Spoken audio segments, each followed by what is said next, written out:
This man is a beat away from death.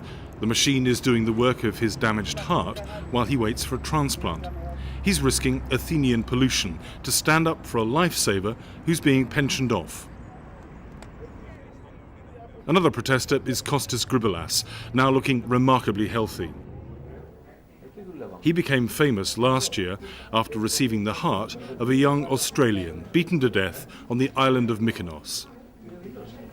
Like all the demonstrators, he owes his existence to the skill of Professor Petros Alivazatos of the Onassis Heart Centre. Do we have a risk in our lives? Our lives are at some kind of risk if there is some change in the transplantation program. A spokeswoman for the Onassis Heart Centre said it was extremely painful to part company with Professor Alivazatos because he was like family. But she said he had to go because he had reached the age of 70. The spokeswoman said that the hospital understood the patient's concerns but said that they were groundless because the hospital was committed to making sure that the heart transplant programme got even better.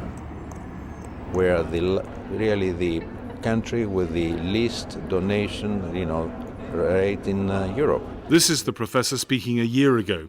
He's staying silent about his plight and leaving his patients to speak for him. He's 70 years old and he's in excellent form and he's very much willingness to continue.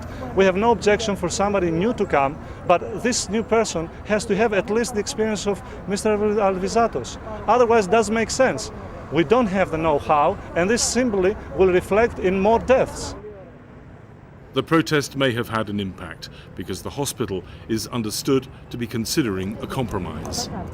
Malcolm Brabant, BBC News, Athens.